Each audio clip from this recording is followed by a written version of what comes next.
do ZIL, que é um livro de aplicações do capítulo 4, né? O capítulo de aplicações do capítulo 4. Então, ele vai começar a colocar o capítulo 5 como sendo, por exemplo, que é que você pode ver onde é que está as equações diferenciais. Como você pode ver essas equações diferenciais no cotidiano, em sensores, ou dependendo do sistema que você tenha, né? Se você tem um sistema físico, você vai descrever as leis daquele sistema físico. Essas leis do sistema físico são equações diferenciais. E você acaba precisando resolver a equação diferencial para te dar uma determinada resposta, tá? E muitas vezes essa resposta vem obviamente, a gente tem equipamentos que faz isso hoje de forma mais tranquila, que é um amperímetro, né, para medir corrente, um voltímetro para medir voltagem, né? Aí você tem essa resposta de imediato, mas se você quiser saber a resposta analítica, você tem que resolver uma equação diferencial, né? E a solução teórica tem que ser aproximadamente a solução experimental, né? Por conta do aproximado, né, obviamente existe um erro, existe uma perda de energia, existe alguns fatores lá que influenciam até esse erro entre o experimental e o teórico. Normalmente, esse erro dá para ser minimizado o máximo possível para que fiquem iguais as duas coisas, tá? Mas isso a gente vai ver aqui no capítulo 5, né? E o capítulo 5 ele vai tratar exatamente disso. Sistema linear, né? Modelos lineares, obviamente, com valores iniciais, né? Aí aqui eles falam do sistema, eu acho que é massa-mola, né? Certo? Que aí ele vai tratar do oscilador harmônico amortecido, do oscilador harmônico forçado, tá? Depois ele vai fazer analogia com o circuito, né? O circuito RL, o circuito RLC, o circuito RC, certo? E entre outros modelos.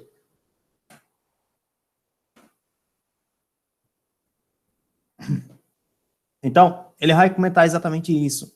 A gente tem uma equação diferencial simples, certo? Que serve para diversos sistemas físicos, tá? Então, essa equação diferencial simples serve para diversos sistemas físicos. E a gente vai estudar alguma dessas equações diferenciais, né? E vai resolver um tipo de equação diferencial. Aí, toda vida que você vê aquele tipo de equação diferencial, tu já sabe qual o tipo de resposta que tu tem, tá? Então, se você já sabe qual o tipo de resposta que tu tem, tu não precisa estar resolvendo de novo a equação diferencial. Simplesmente coloca a resposta, certo? Aí, ele vai tratar aqui, por exemplo, do sistema, né, que a gente tem a lei de Hooke, né, um sistema massa-mola, tá? O sistema massa-mola, aqui você tem a posição de equilíbrio que ele coloca. Aqui você tem a posição que ele entra em movimento. Então, aqui está o L mais S. Aqui está o movimento, certo? Aqui ela está não deformada, né? E ela entra em deformação. Por que ela entra em deformação? Aqui está só a mola. Quando você coloca a massa nessa mola, ela deforma um pouco por conta da força-peso, até que chega o equilíbrio, né? Ou seja, que a força da mola, que é contrária à força-peso, a soma das duas é igual a zero, então ela não está se movendo. Então, ela se chega aqui em equilíbrio, então a massa está... Foi mal, galerinha. Nesse ponto, ela está em equilíbrio. Todo mundo entendeu essa ideia de equilíbrio, né? Toda vida que eu falo que está em um sistema físico, tá, pessoal? Um sistema físico, ele está em equilíbrio, significa dizer que o somatório das forças desse sistema é igual a zero. Toda vida você vai fazer isso. Aí, o que é que tu vai fazer? Tu vai escrever quem são essas forças.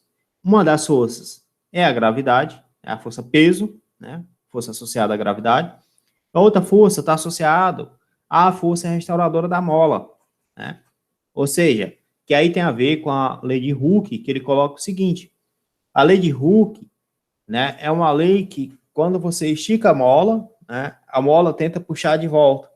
Ela é proporcional ao deslocamento, né, proporcional ao deslocamento, e é restauradora, certo? Ou seja, que a força, a lei de Hooke, ela é contrária ao movimento da mola, no movimento de você. Se você está esticando a mola, a força tenta comprimir a mola. Se você está comprimindo a mola, a força tenta esticar a mola, tá? E é proporcional a esse deslocamento. Quanto mais você comprimir a mola, mais força ela vai estar empurrando a mola no sentido de esticar, né? Certo? Todo mundo entende isso, né? Todo mundo viveu isso. Correto? Beleza por até aí, pessoal? Beleza. Pronto. Então, ele vai lá e começa a tratar esse sistema massa-mola.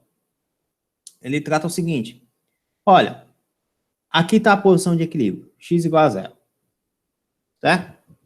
Se x é maior do que zero, acontece isso. Se x é menor que zero, acontece isso. Beleza por até aí? Todo mundo entende isso, né? Aí ele vai lá, vai tratar aqui, vai escrever a segunda lei de Newton. Como é que é a segunda lei de Newton? A segunda lei de Newton é igual a massa vezes a aceleração, ou que o somatório das forças é igual a massa vezes a aceleração, certo? Somatório das forças é igual a massa vezes a aceleração. Quando você coloca isso, que o somatório das forças é igual a massa vezes a aceleração é a derivada da velocidade com relação ao tempo. Mas a aceleração também, né, pode ser escrita como sendo a derivada segunda do espaço com relação ao tempo. Por que que pode ser escrito como sendo a derivada segunda do espaço? Porque a velocidade é a derivada primeira do espaço. Tá? Então, vamos lá. Primeira pergunta. Todo mundo entende de onde surgiu essa equação diferencial?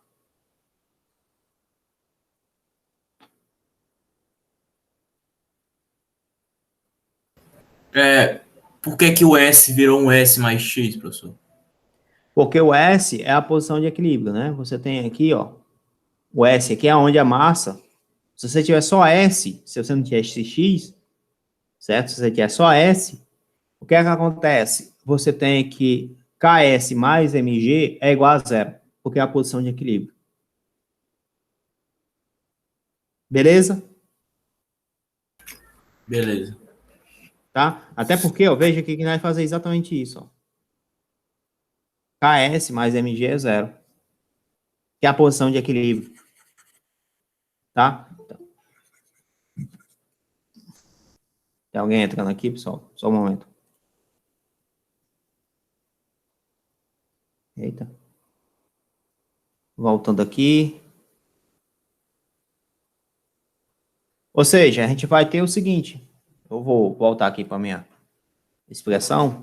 Então, você vai ter M D2 de X dt2 igual a menos kx. Todo mundo entende isso? Vou reescrever aqui. Tá, a equação diferencial final é M d2 dt2 igual a menos kx.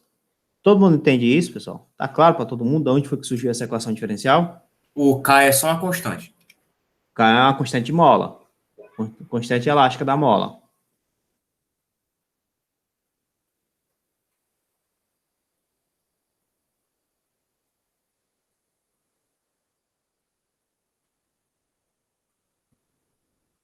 Certo? Todo mundo entendeu de onde foi que surgiu isso aqui? Tá beleza isso aqui? Tá ótimo. Então, ó, aí vem o seguinte, vou fazer o seguinte, ó. Eu vou reescrever essa equação diferencial como sendo d2, dt2, igual a menos k sobre m vezes x, certo? Beleza? K sobre m, eu vou dizer que ômega ao quadrado é igual a k sobre m. Tá? Significa dizer que ômega é igual a raiz de k sobre m. Até aí, tudo bem, pessoal? Sim.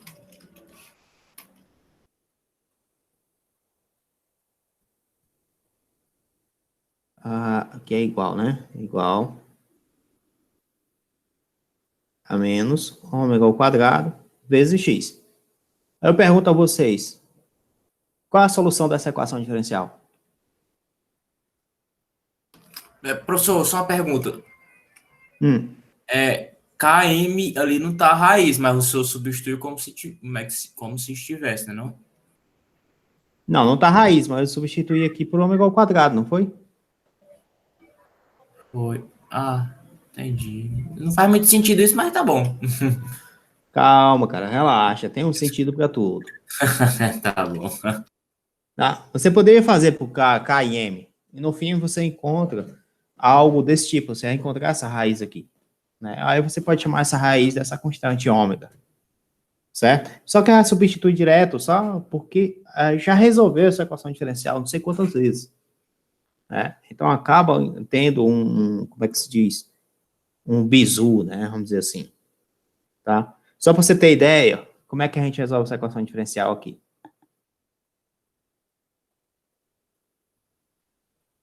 E aí, pessoal, alguma ideia?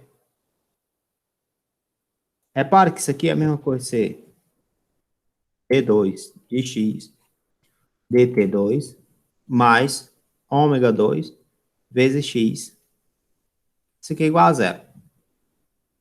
Como é que eu faço aqui para escrever isso aqui em termos do operador linear? dx, d2x, aliás, D2x, né, mais ômega ao quadrado, x, isso aqui é igual a zero, correto?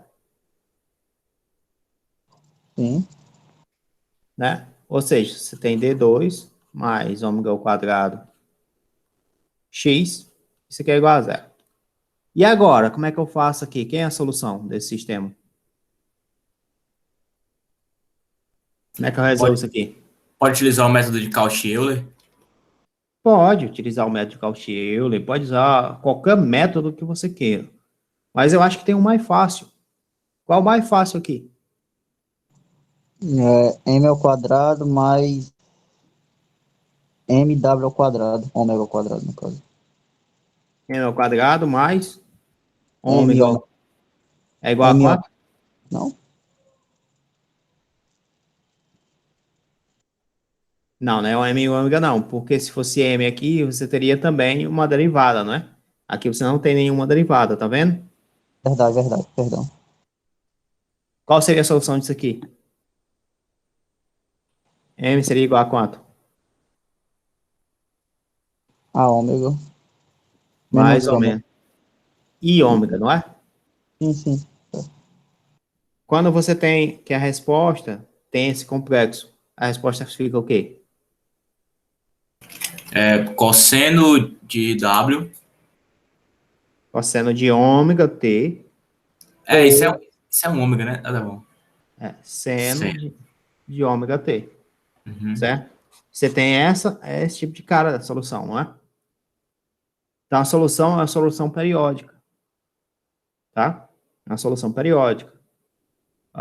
Periódica por quê? Por causa do processo da função seno ou função cosseno, né? Elas são periódicas, tá? E além de ser periódica, veja quem é que está fazendo o papel da frequência, né? Frequência de oscilação. Aqui, ó, é o ômega. Esse ômega vai ser tua frequência de oscilação. Beleza pura? Todo mundo entende isso? E aqui ele vai chamar isso aqui de frequência natural de oscilação. Por que é a frequência natural? Porque você não tem nenhuma força externa atuando naquele sistema que imprima uma aceleração, uma frequência diferente da frequência que o próprio sistema está vibrando. Tá? Por que o sistema está vibrando? Se você tem uma mola, né, ela está conectada no teto, certo? Ela está em equilíbrio com a força gravitacional, ela está em equilíbrio. Se eu venho aqui e puxo essa mola uma determinada distância x, ela vem para cá, ela vem para uma distância x, ela tende a voltar e subir essa mesma distância. Então, ela fica oscilando, né? Aqui, vamos supor que essa distância aqui seja x, então ela fica de menos x para mais x o tempo inteiro. Tá? Se aqui for a posição zero, então aqui ela vai ficar de menos x até mais x. Tá?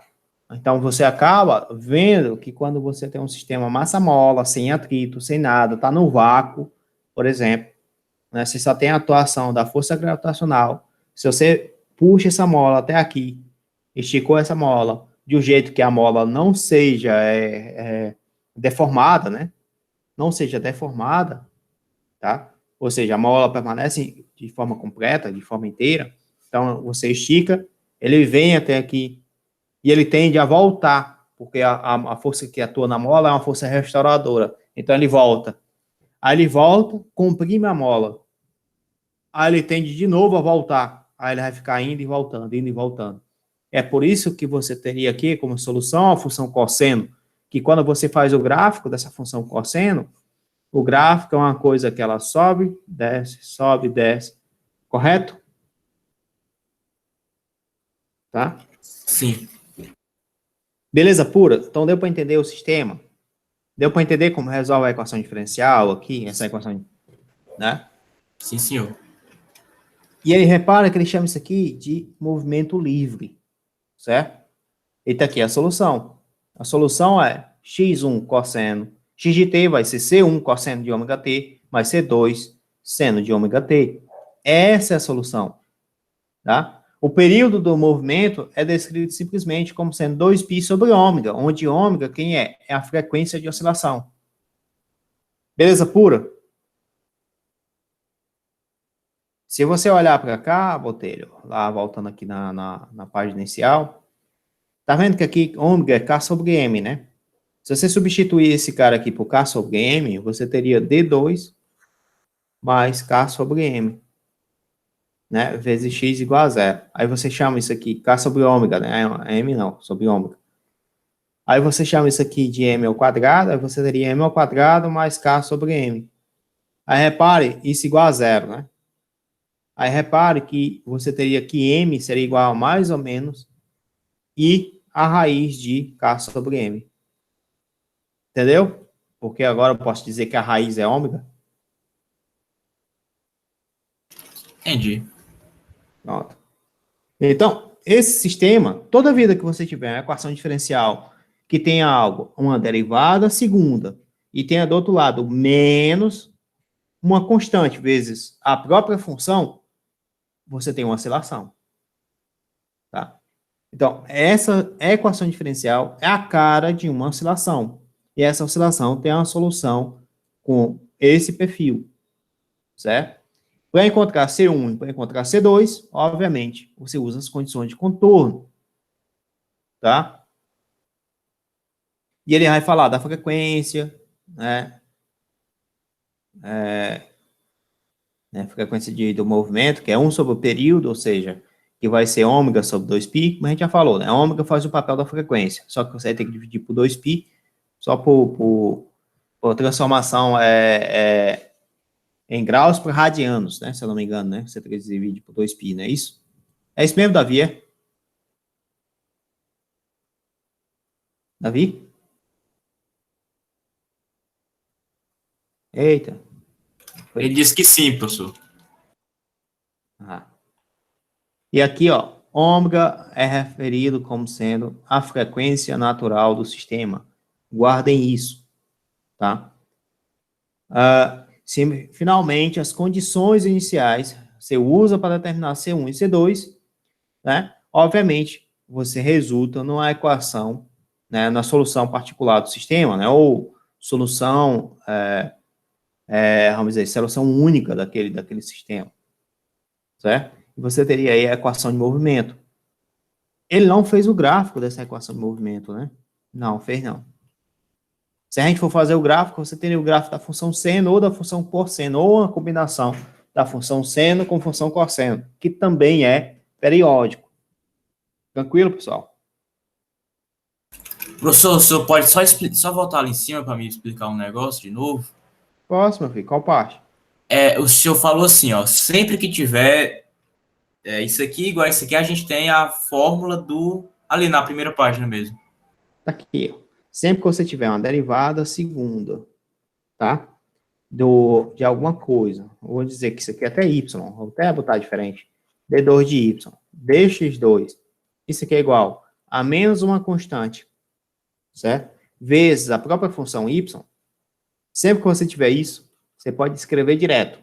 Y de x, né, que a derivada está sendo x, é igual a uma constante vezes o cosseno, né, dessa constante aqui, a raiz dessa constante, vezes t, vezes x, né? Mais um C2 seno da raiz dessa constante vezes x. Tranquilo? Tranquilo. Essa é a equação diferencial, tá? Essa é a equação diferencial. Isso é um oscilador harmônico simples. Por que é um oscilador harmônico simples? Porque a solução vai ser o quê? Se você observar, a solução depende de cossenos e senos, que ficam o quê? Oscilando. Tá? Da onde é que vem o harmônico? Bom, tem a ver com harmonia, né? Deve ter a ver com o fato de você ter uma certa simetria no teu sistema, tá? E esse simples é porque não tem forças externas, só tem simplesmente esse cara aqui. Desse jeito. Belezinha? Então, toda vida que você tiver esse perfil de equação diferencial, a solução é essa. É uma solução periódica, tá? Que depende de senos e cossenos. Ou, se você quiser escrever de uma forma mais interessante, você pode escrever que isso vai depender de uma amplitude A, o cosseno de ômega vezes, aqui como eu estou botando y de x, cosseno de ômega x, mais uma fase. Pronto. Essa daqui também é a solução de uma equação diferencial, tá? Que é a equação diferencial que a gente viu, né? A equação diferencial que representa o oscilador harmônico. Belezinha, pessoal? Tá? E aqui a gente teria a fase. Essa fase garante que, por exemplo, você pode ter aqui senos ou cossenos, tá? Porque você lembra que quando você pega cosseno de ômega x mais π sobre 2, o resultado depende somente de cosseno de ômega x mais π sobre 2, o resultado é somente seno, e é menos, né? Menos o seno. Se você colocar mais π, é cosseno, e assim por diante. Você lembra disso, né? Vocês fizeram isso para cálculo. Belezinha? Tudo de boas?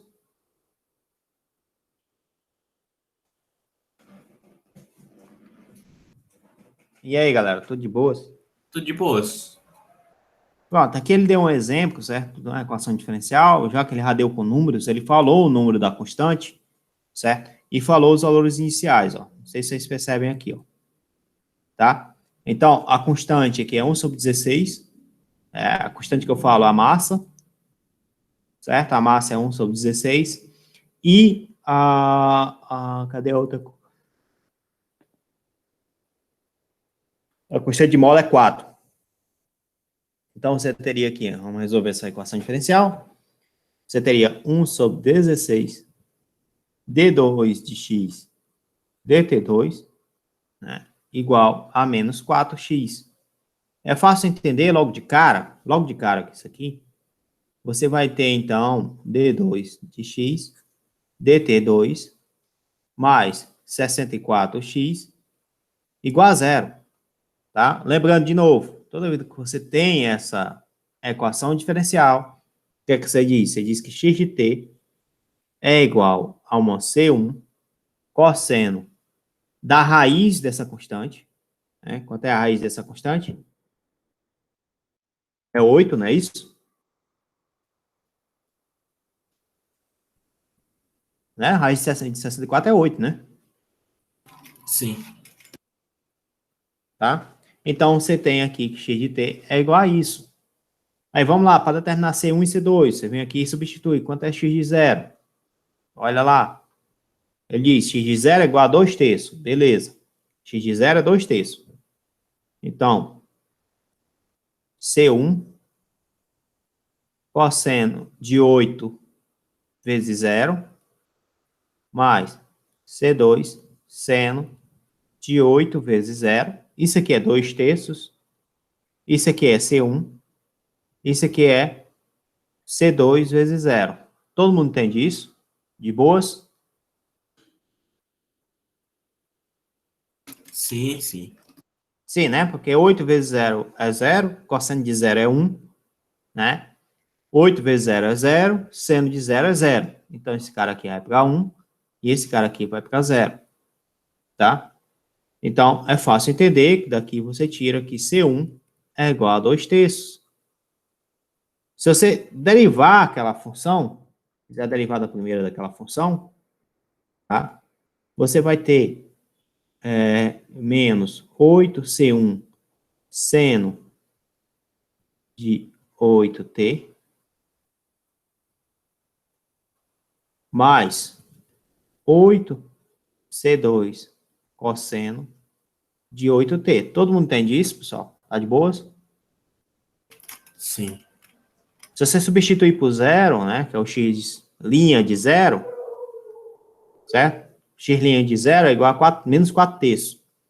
Então, o x' de zero, essa parte é para zero. X' de zero, isso aqui é igual a menos 4/3, né? Isso aqui dá zero, né? Essa parte que tem o seno. Então, você está pegando t igual a zero, isso aqui, seno de zero é zero. Cosseno de zero é 1, então isso aqui vai sobrar 8.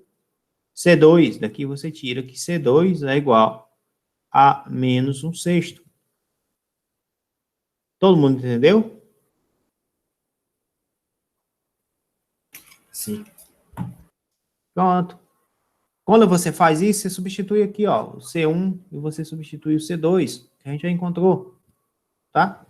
Você substituir o C1 e você substituir o C2, significa dizer que você vai ter essa solução, certo? Mas você também pode ter esse tipo de solução, ó, uma forma alternativa que ele colocou, só que ele colocou em termos do seno.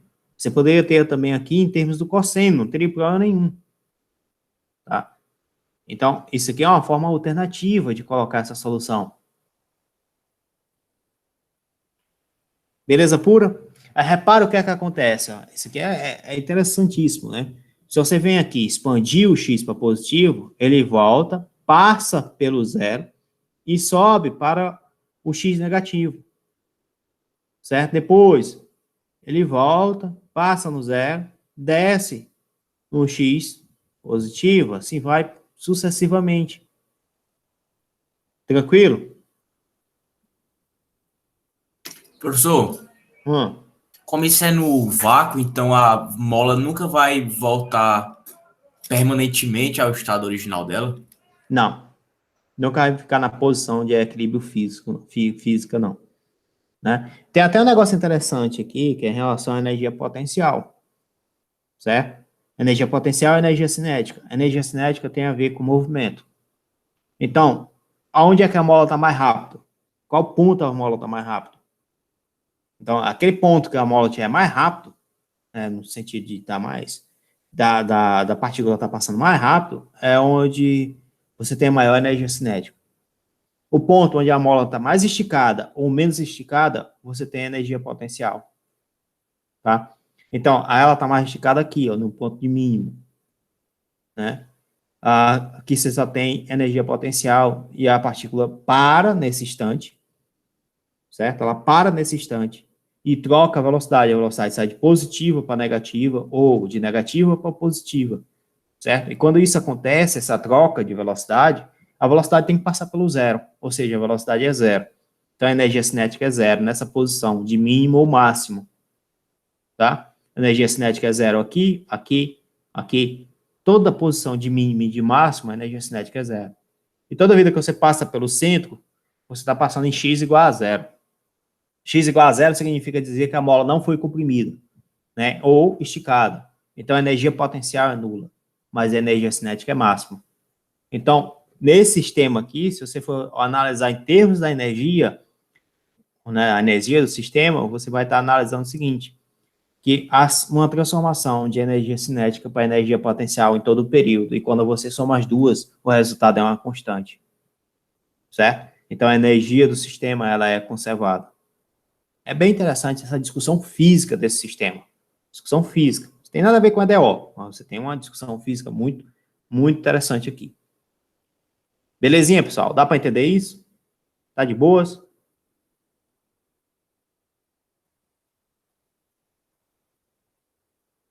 Eita, tá não, é?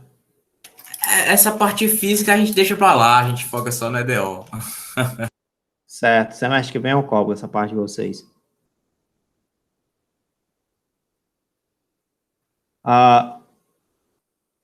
Aí quando você tem um sistema, repara que é bem interessante, né? Onde a mola, ela é variável, tá? A mola não é constante.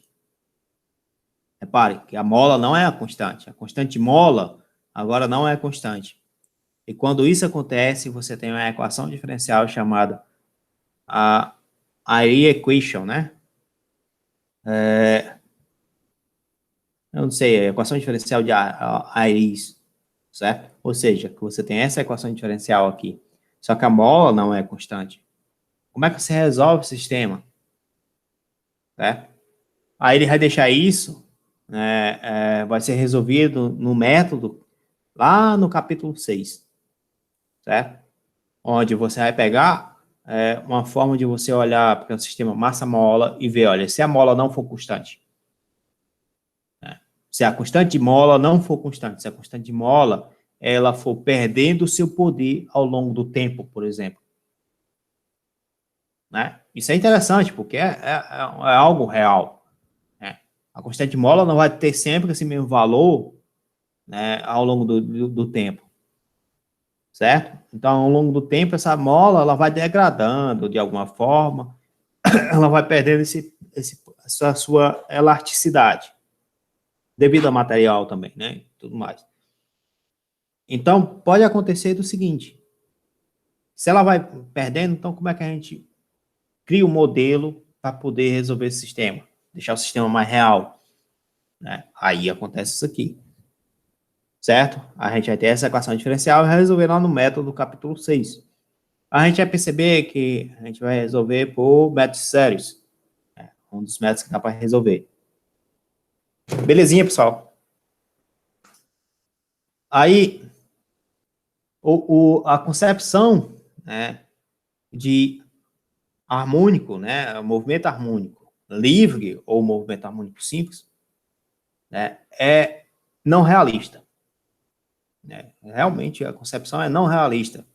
Porque, primeiro, se a gente fizer esse sistema na nossa casa, né, existe, obviamente, alguma força de atrito lá envolvendo aquele sistema. Se existe alguma força de atrito, como é que a gente modela essa força de atrito? Né?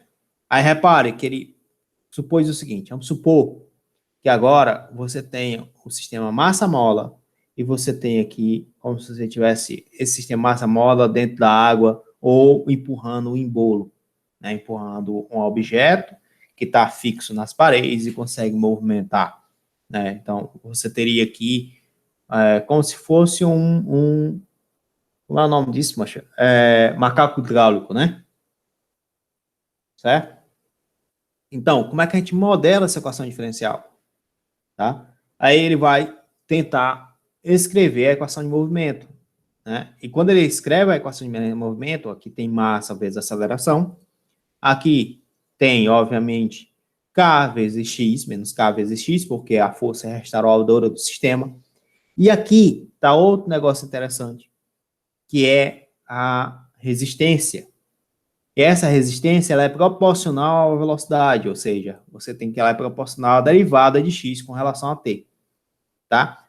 Quando isso acontece, aí você vai ter a seguinte equação diferencial, né? Vamos escrever aqui.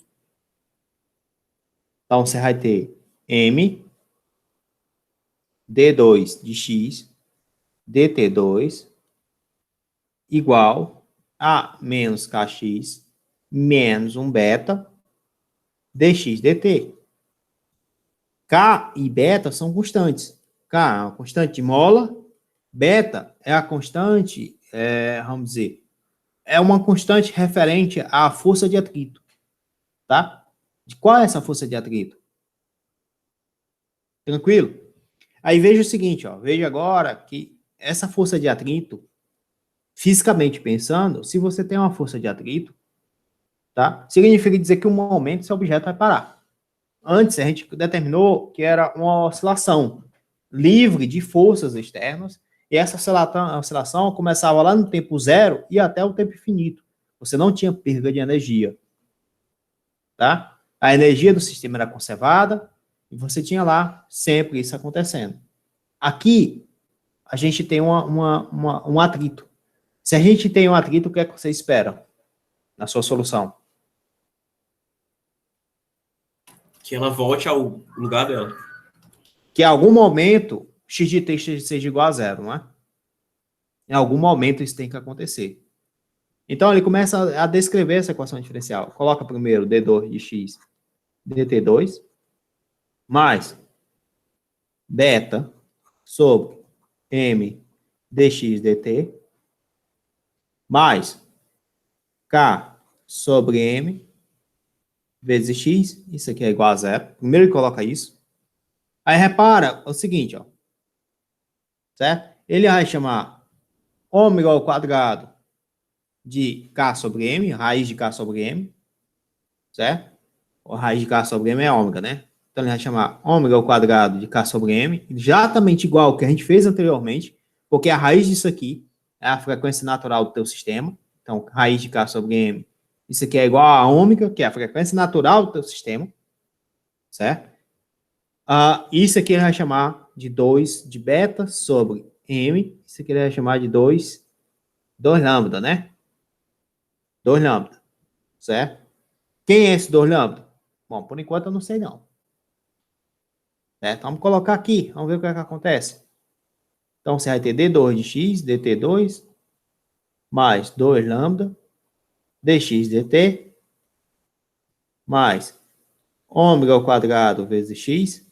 Isso aqui é igual a zero. Todo mundo entende que foi feito, pessoal? Tá de boas aqui? Tá sim.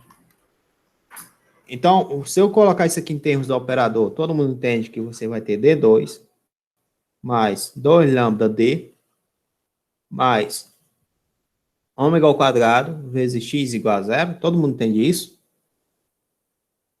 Sim. Se eu colocar, tentar resolver essa equação diferencial, todo mundo entende que eu vou ter, então, m ao quadrado mais 2 lambda m mais ômega ao quadrado igual a zero. Sim. Sim ou não? Sim, é porque tem constantes. Não vai modificar, não? Tem, tipo, várias constantes. Não. São constantes. Lembre-se, isso aqui é uma constante, isso aqui é uma constante. Tá? Eu quero resolver para m. Você tem uma equação de segundo grau para m. Como é que você resolve?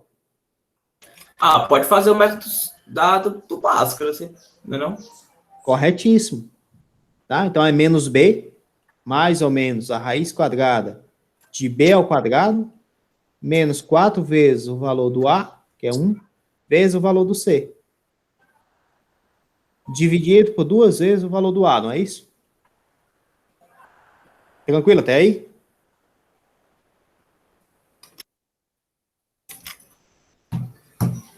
Então, m é igual, veja,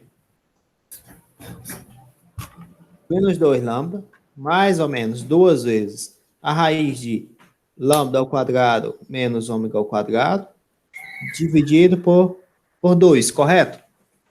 Todo mundo entende isso? Sim. Ó, ele colocou 2 aqui só para poder facilitar, só para poder fazer isso aqui, ó. E você obter que m vai ser igual a menos lambda, mais ou menos, a raiz quadrada de lambda ao quadrado menos ômega ao quadrado. Tá? Então, você tem isso aqui. Aí, vamos lá. Primeira pergunta. Se ômega for maior do que lambda, o que é que a gente tem? Deixa eu ver se o seu livro coloca primeiro isso aqui. Né? Tá certo? Você tem esses dois.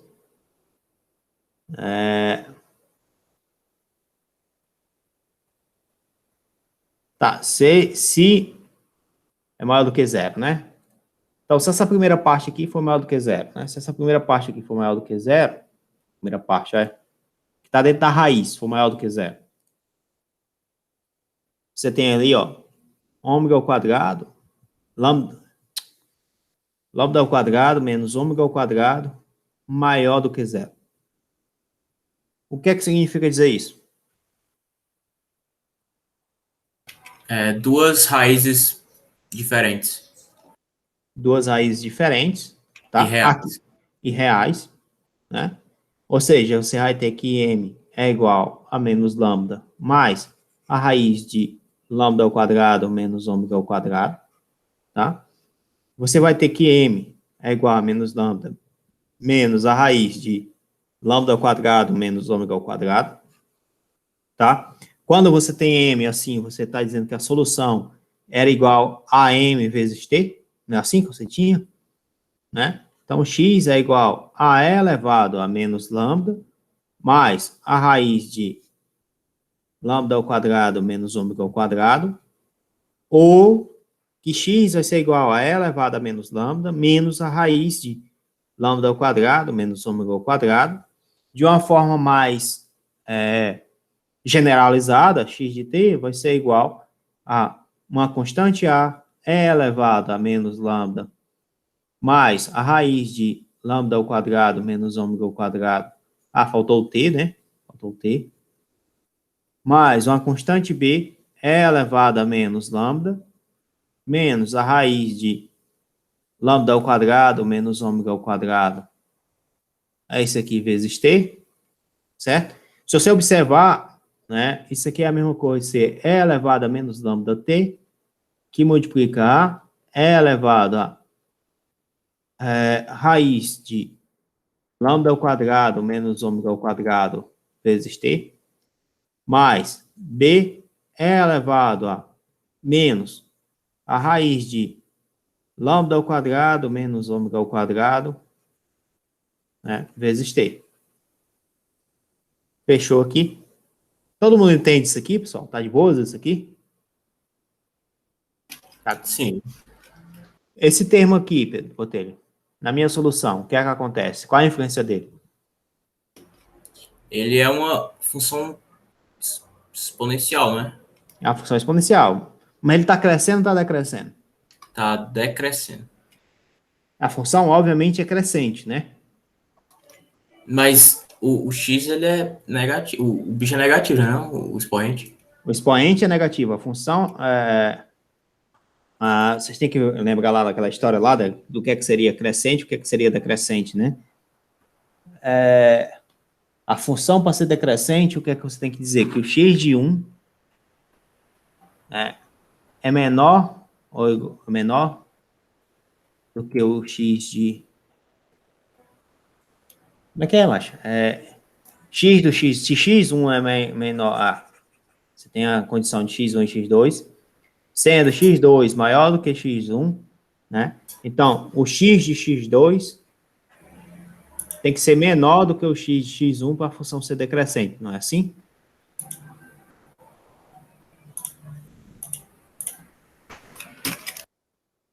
Eu pensava que era o coeficiente angular que tinha que ser positivo. Não, em relação ao coeficiente angular, não. O coeficiente angular, na realidade, é negativo, né? Quando você pega uma função que é decrescente. É assim, Bom, realmente você tem razão. Isso aqui ela tá decrescendo, ela tá caindo. Certo? Então, tá caindo ao longo do tempo. Então, é um termo, repare que é um termo que influencia de tal forma que essa forma que ele influencia faz com que o resultado de multiplicar ele pela minha função, quando o tempo é muito longo, esse aqui vai para zero, não é? Essa parte. Sim. O que foi que a gente discutiu antes, quando você tinha uma força de atrito? Você esperava que a posição fosse para zero, não é isso? Sim. Legal. Então, dando continuidade, depois de fazer essa que ele fala aqui que é damping fator, né? Não sei o que é esse damping, não. Damping. O que é esse damping? Alguém sabe? Eu acho que é fator de amortecimento, é uma coisa assim. Fator de amortecimento, é isso mesmo, meu filho. Fator de amortecimento, exatamente. Tá? Então, tá aqui é o primeiro tipo de solução, né? Essa solução aqui a gente acabou de encontrar, certo? Obviamente, se for negativo, você teria o número complexo. quando você tiver um número complexo, você já tem função cosseno e função seno, não é? Correto? Beleza pura? Sim. E se você tiver isso igual a zero, ele vai chamar isso aqui de amortecimento crítico, tá? Ou seja, você vai ter o fator de amortecimento e aqui uma função linear. Então, você tem aqui um amortecimento crítico, porque o que é que acontece? Olha o perfil do amortecimento aqui, como você cresce linearmente, né? Mas aqui você tem aqui, em vermelho, quem que seria em vermelho aqui, eu acho? Quem é que seria em azul, quem é que seria em vermelho aqui? Eu acho que tá dizendo ali embaixo, né? Não? Não, você está dizendo aqui o movimento, não sei o quê. Tá. É aí, ó, é aí que tá dizendo, eu acho. Sei lá.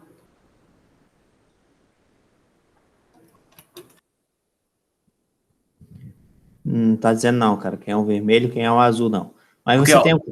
Ah, nessa 5.1.8, ele diz aí que o vermelho, ele é undamped, né? Que ele tá sem amortecimento, né? Sei é. lá. E o azul, ele tá dizendo aí que ele tá O com isso. amortecimento. Que aqui é essa função cosseno-seno, tá vendo? Ó? Que é a função periódica. E aqui, quando você tem um amortecimento, você está diminuindo essa amplitude, né? Então, continua sendo periódico, mas você está diminuindo a amplitude. Periódico, porque você vai ter essa função cosseno e essa função seno, né? Mas você está diminuindo essa amplitude pelo fator de amortecimento, né? Então, acontece isso aqui. Então, aqui, por exemplo, se você tivesse aqui só linear, você esperava que isso aqui fosse uma linha, né? Uma linha. E está acontecendo isso aqui. Eu não entendo o que é isso aqui, entende? Esse vermelho aqui, tá? Se você for fazer o gráfico disso aqui, vamos botar aqui no Wolfram Alpha aqui, rapidinho.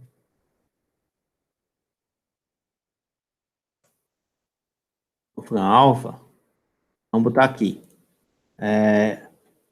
Plot, certo? Opa, elevado a... Qual o valor do alfa aí? Vamos botar menos 2, né? Vamos botar 2, né? Menos 2t vezes quem? É elevado a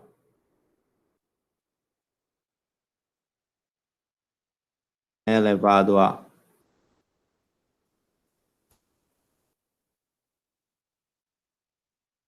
dizer que a raiz de alfa quadrado, vou botar aqui só t, tá? Onde a raiz de alfa quadrado, aqui eu vou botar um 4 aqui, mais 4 é elevado, vamos dizer que as constantes são iguais, né? E vamos dizer que a raiz de alfa quadrado, de alfa não, né? É de lambda ao quadrado menos ômega ao quadrado é igual a 1, né? Aqui ficaria menos t. Então, você teria isso aqui, né? Porque o Wolfram Alpha, ele acaba tendo que optar para não botar constantes, né? Ele quer que bote valores. Certo? E tá aqui, ó. O amortecimento.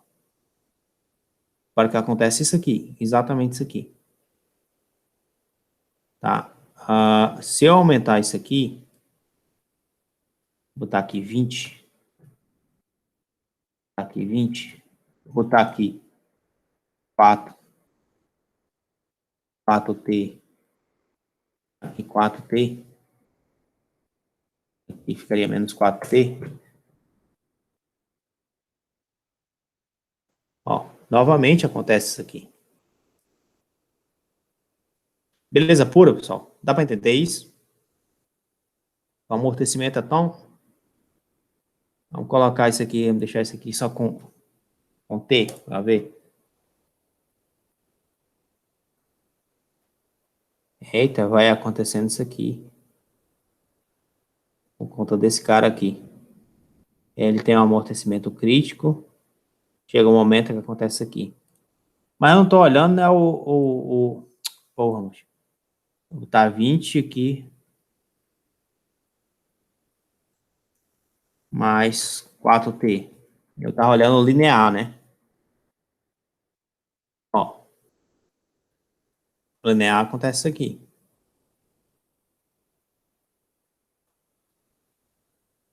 De menos 18 a 18. Menos 3 a 3. O que é isso aqui mesmo? É o domínio, professor.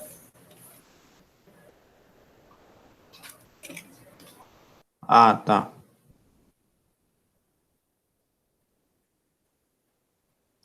Beleza pura. Então, se você olhar de novo lá no sistema lá, você tem uma pequena... Obviamente, depende do valor desse valor aqui, né? Do lambda. Quanto é que ele está crescendo, quanto é que ele está até crescendo, na realidade. Certo? Mas está acontecendo isso com o meu sistema. Tá? Então, você tem o sistema... que você tem um oscilador harmônico simples, livre de qualquer força externa. Você tem um sistema onde você tem um oscilador harmônico amortecido. Você tem um sistema onde você tem um oscilador harmônico crítico, né? E você tem aqui, como é o nome disso aqui, botei de novo? É isso aí, eu acho que é quando ele tá subamortecido, porque esse under é sub, né? E damped é amortecido. E aquele ali, acho que ele é super. Acho que é super, esse aí. Super amortecido, né? Deve ser. Deve ser isso mesmo. Super amortecido, amortecido. E ainda tem outro detalhe, né? Que tem um negócio que é bem interessante, que quando você faz o limite desse ômega, né, e esse lambda aqui, serem muito próximos. Você tem uma coisinha chamada ressonância. Né? Aí dá para você também estudar o fenômeno, por exemplo, de construções. Como é que você tem que construir uma determinada ponte, né, onde você tem o vento tem uma vibração, né, essa vibração aplica uma força externa na tua ponte. Você tem uma ponte que ela tem uma vibração natural, todo material tem sua vibração natural, tá? Então, você acaba tendo uma relação entre as duas, que dependendo de como seja essa vibração natural e a vibração natural da ponte, pode acontecer de você quebrar a ponte, tá?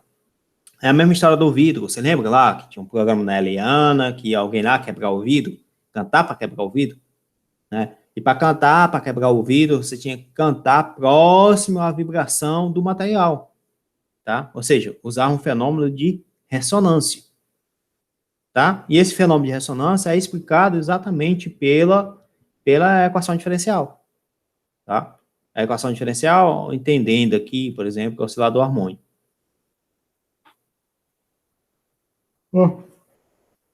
Belezinha, pessoal?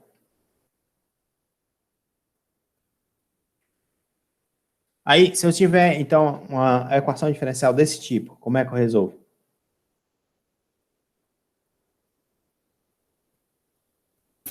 Primeiro o senhor tem que botar na forma, né? Padrão. Vamos lá. Pega aqui a equação diferencial, que é 1/5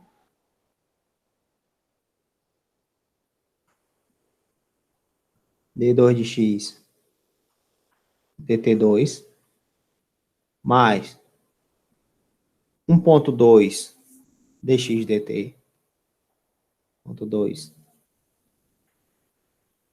dt mais 2x, isso aqui é igual a quem? 5 cosseno de 4t. 5 cosseno 4t, tá? Obviamente, isso aqui você pode reescrever, né? A primeira coisa, quanto é que vale a massa?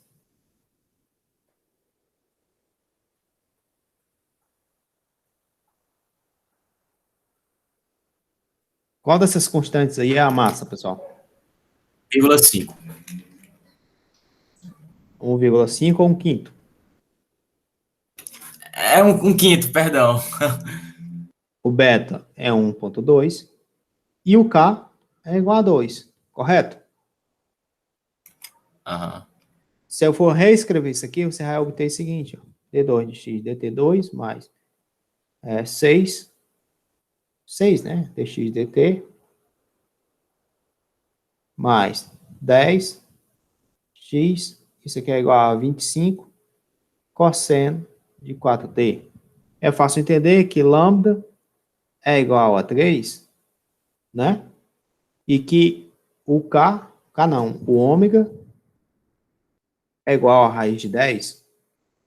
Tranquilo, pessoal? Todo mundo entende isso? Tá de boas? Tá. Só se eu der uma agilizada aí, mas tá legal. Pronto. Então, a primeira coisa, como você falou, resolve a equação diferencial homogênea.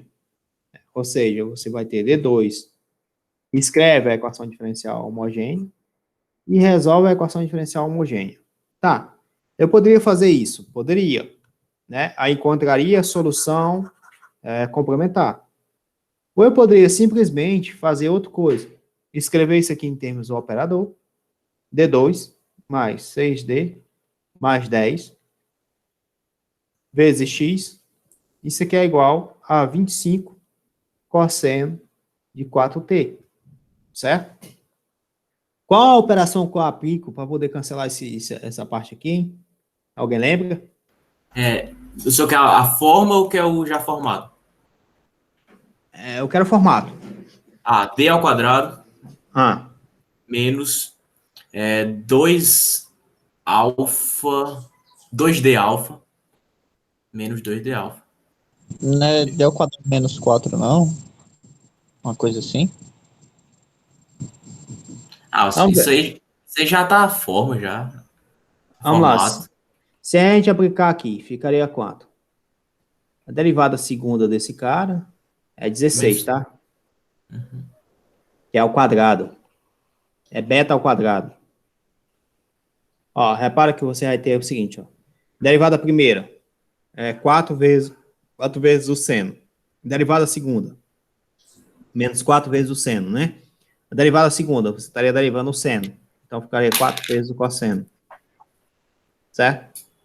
Mais 16 cosseno de 4t. Ou seja, isso aqui dá menos 16, mais 16, isso aqui dá zero. Certo?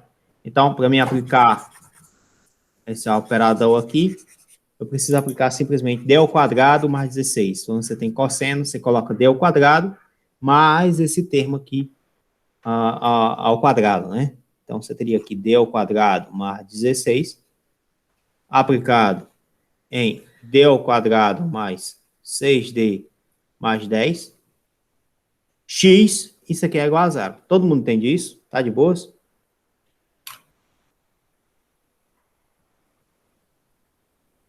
E aí, pessoal, todo mundo entendeu isso?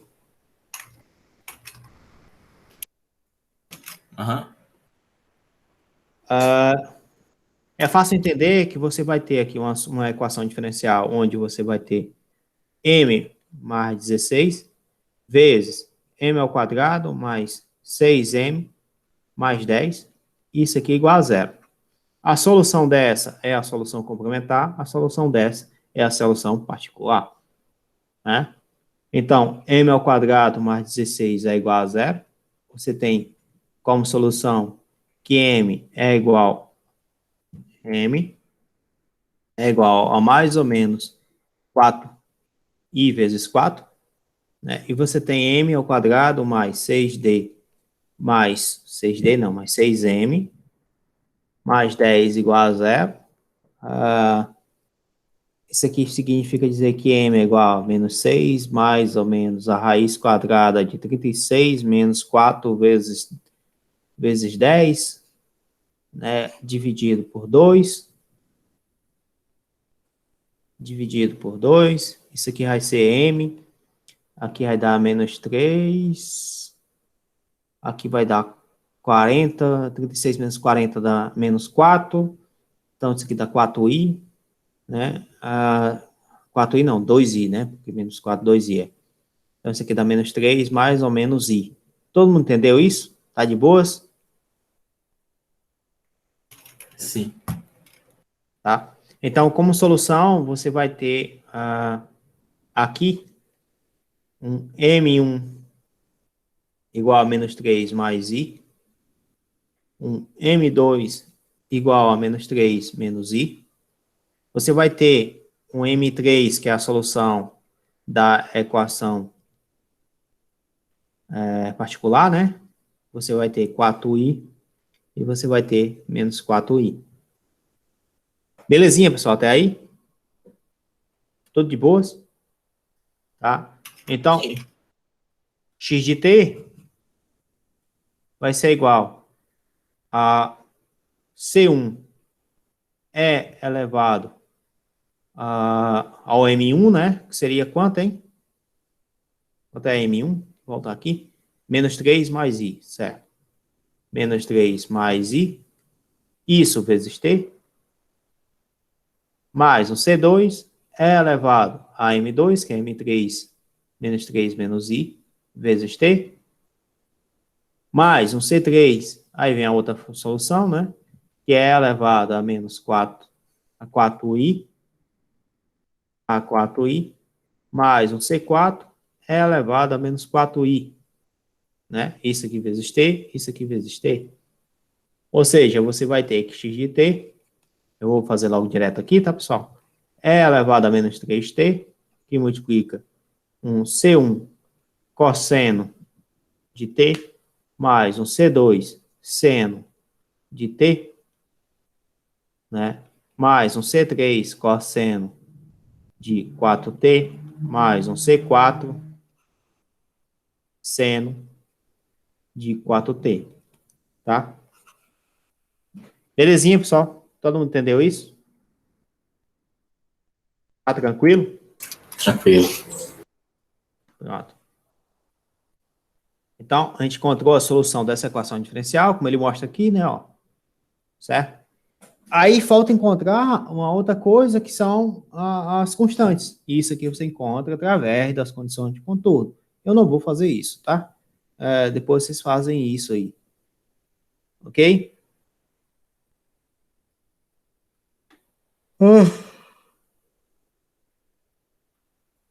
Tá? E é engraçado que ele vai falar agora do conjunto de solução. Ó, dependendo de qual você esteja pegando o x, você está pegando a função. Repara que você está mudando o perfil da função, né? Que você está pegando. O perfil que eu falo, o perfil inicial, né? Essas coisas, né? Então, veja que é bem interessante essa parte. Tem muita física nisso. E aqui ele vai falar de ressonância, né? Que bem legal. Né? Quando você tem uma força de movimento que é periódica, né? E você tem aqui só um oscilador harmônico e você tem uma força que é periódica aqui, ó, tá?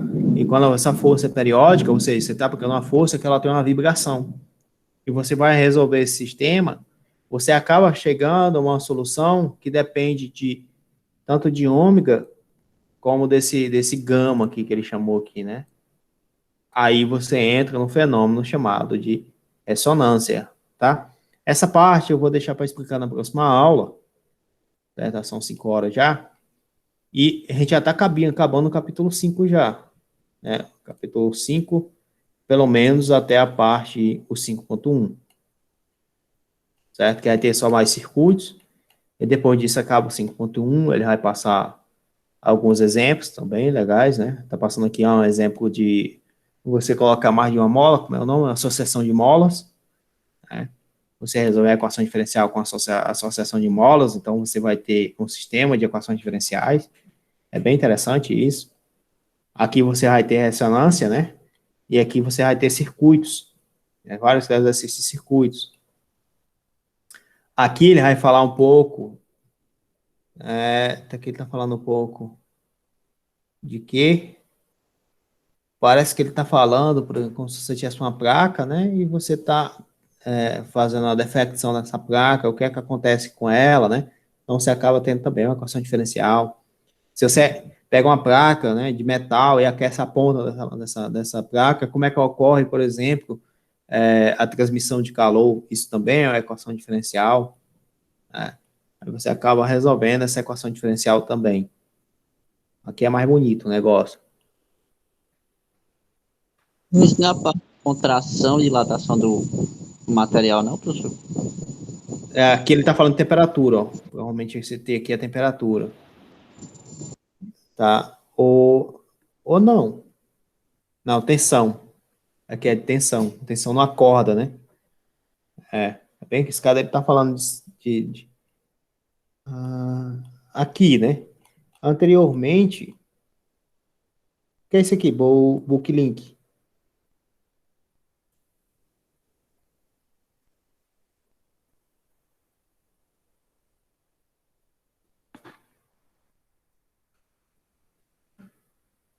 Você tá comprimido. Você está falando de dilatação mesmo, tá? Você tem uma pressão aqui no sistema, né, e você tem um módulo de Young aqui. É engraçado que isso aqui também funciona para nanotubo de carbono, cara, que é um material, hoje, um material mecânico, né, um dos materiais mais interessantes, né, que você poderia construir até um elevador para a Lua, né, com ele, né. É bem interessante, tem uma pesquisa sobre isso, porque ele tem um módulo de Young muito elevado, aí você consegue tem essa história da elasticidade, né? Ele aguenta um determinado peso, né? Que é muito alto. É bem interessante. Né? E ele tem diâmetro nano.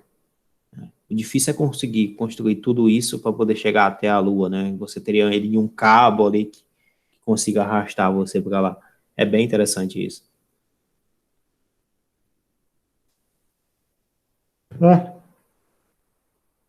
Pessoal, direto, só.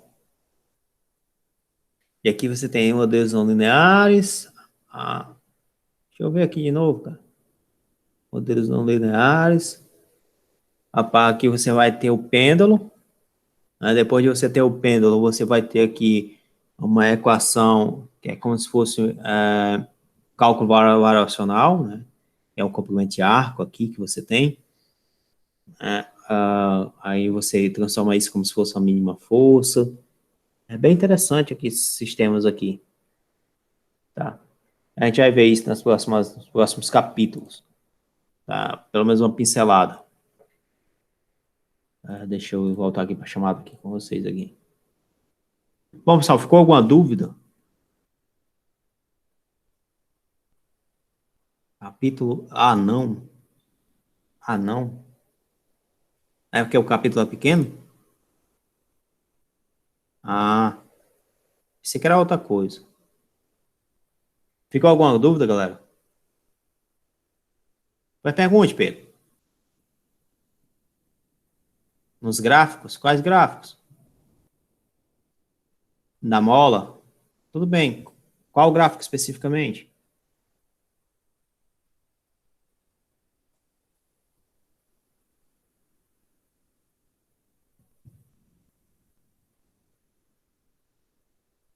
Eu tava falando com o microfone desligado. Aquele lá que tem o crítico, o undamped e o overdamped. Certo. Aí o que é que tu vai fazer, cara? Por exemplo, você vai escolher aqui o crítico, né? Vou voltar aqui para o livro, né? 5.1 aqui.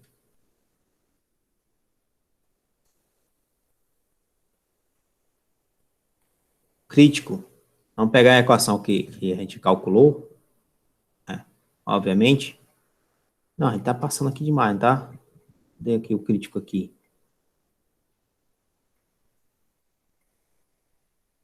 Não, que não, que não, que não, que não. Pronto. O crítico tem essa equação, certo? Né? Aqui tem um super crítico, né? Então tem essa equação. Aí para poder resolver esse sistema, primeiro tem que saber quem é teu valor de lambda, tem que saber qual é o teu valor de lambda ao quadrado menos ômega ao quadrado, vezes t, né? A raiz disso, obviamente, certo? E aí tem que saber o valor de C2 para poder fazer o gráfico lá. Mas se você pegar aqui e for fazer o gráfico dessas funções, né? Por exemplo, aqui está o plot de algo do tipo E elevado a menos T, 20 mais 4T, tá? Então, você tem aqui um sistema que é do tipo E elevado a menos T, onde lambda é igual a 1, C1 mais C2, uma constante, mais C2 vezes o T, tá? Então, se você observar, Cadê aqui de novo? Se você observar, dá exatamente isso. Aqui ser 1,20, aqui ser 2,4 e o lambda igual a 1. Certo? Quando você faz isso, né? Você só tem uma queda aqui rapidamente, né? Certo? Repare que na física você não tem tempo negativo. Então, aqui, de t igual a 0,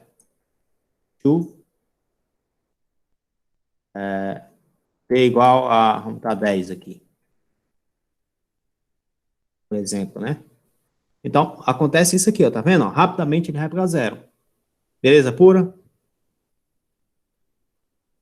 Se você tiver agora, né? Se você tiver agora aqui E elevado a menos t, lambda é igual a 1, né? Lambda é igual a 1. Se lambda for igual a 1, vamos supor aqui que o valor de ômega, né, seja igual a... Deixa eu ver aqui. Seja igual a 2, né? Se for igual a 2, não, tem que ser maior, né? Tem que ser menor do que lambda, né? Então, para ser menor do que lambda, tem que ser 1,5, por exemplo. Né? Então, você teria 1 menos 1,5. Você teria 1 menos 1 sobre 2. Isso aqui dá... Opa, 1 menos 1 sobre 4, né? Porque é a raiz, né? Então, isso aqui dá 3 quartos. Certo? Então, a raiz ficaria a raiz de 3 sobre 2. Tá. Então, daria a raiz de 3 sobre 2. Voltando lá para o nosso sistema, lá. Aqui você teria 2, né? Que é uma constante qualquer. A exponencial elevado a...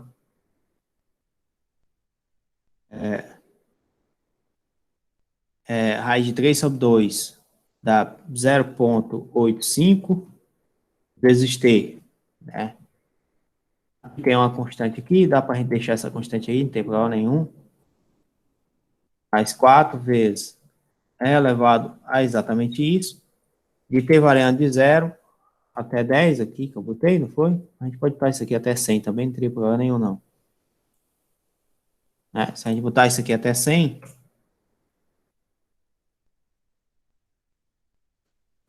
Repara o que é que acontece. Ó, tá vendo a queda aqui, que ele tem aqui? Né? Ele caiu, por exemplo,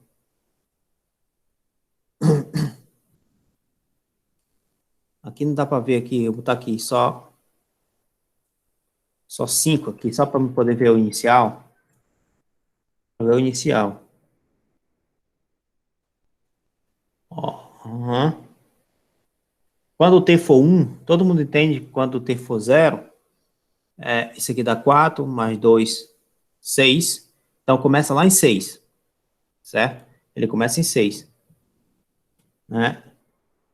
Ele começa em 6 e ele vai para 0 quando?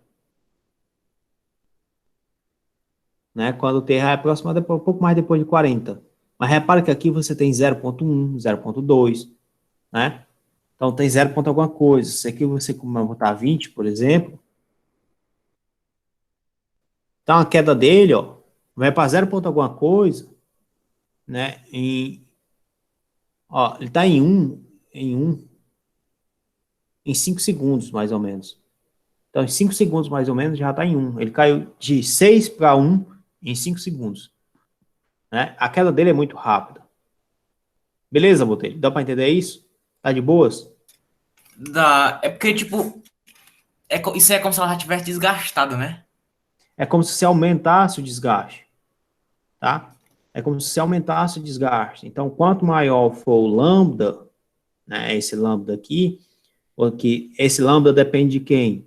Depende do beta. E esse beta depende de quem? Da força de atrito que você está aplicando. Então, quanto maior for a força de atrito, maior é a queda. Entendeu? É lógico isso, né? É bem lógico. Quanto maior a força de atrito, maior a queda. E ainda tem um caso onde a força de atrito é proporcional ao quadrado da velocidade. Aí a equação diferencial deixa de ser a equação diferencial Qual é o nome, hein? É linear, né? Onde você tem essa derivada aqui ao quadrado. Eu acho que deixa de ser linear. Sim, não. Só deixa de ser linear quando é o x que está ao quadrado, não? Ah, é a derivada ao quadrado também, tá? Será? É. É, Tem dizendo isso no capítulo um. hã? Tem dizendo isso no capítulo um quando Tem. é e quando não é. Pois é. Enfim, então veja que quanto maior a força de atrito, maior a queda. E é isso que ele está fazendo aqui, né? Aqui você tem um amortecimento crítico, né? Onde a função polinomial, obviamente, é muito, cresce, aqui está crescendo, né? Obviamente depende desse C2, que C2 aqui, se for negativo, está decrescendo, mas ele pode crescer, né? Essa função pode estar crescendo, e essa função está decrescendo. Então, o que é que significa dizer? Que o crescimento maior é maior da função exponencial do que esse crescimento da função polinomial de grau 1, certo? E quando você tem uma função polinomial, uma função exponencial, vezes uma outra função exponencial, só que você tem aqui, obviamente, depende dessas constantes, C1 e C2, tá? E como essa daqui você tem menos lambda t, e essa daqui você vai ter um valor que é menor do que lambda, com certeza você vai estar crescendo. Entendeu? É, dá para entender. Dá para entender, né? E essa parte aqui, essa daqui é exponencial. A exponencial, olha, ela é periódica, né? Cosseno e seno. Então, você tem uma certa periodicidade. E essa parte aqui garante o decrescimento. Então, ela é periódica e vai decrescendo a amplitude, tá? Ao longo do tempo. Beleza pura? De boas? De boas. Então, esses gráficos aí, no final das contas, é só mostrando quando tá, tipo, esse 5.1.8, é quando ele tá desgastado e quando ele não tá desgastado, né? É. Quando ele está, como é que se diz aqui? Que é É livre, subamortecido. subamortecido, é. Subamortecido, tá? Então acontece isso aqui, que ele está amortecido, é como se tivesse amortecido parcialmente. O decrescimento é, mas não é totalmente, né? Demora um certo período para poder cair ali. Não cai tão rápido quanto os outros, certo? Por quê? Porque o ômega acaba sendo maior do que o lambda aqui. Beleza pura? Beleza pura. Pronto. Então, eu vou voltar aqui para a aula, né? Se vocês tiverem mais alguma dúvida, vocês podem perguntar. Se não tiver, eu vou interromper aqui a gravação, aí dá aula para encerrado. Tá. Quem cala consente, né?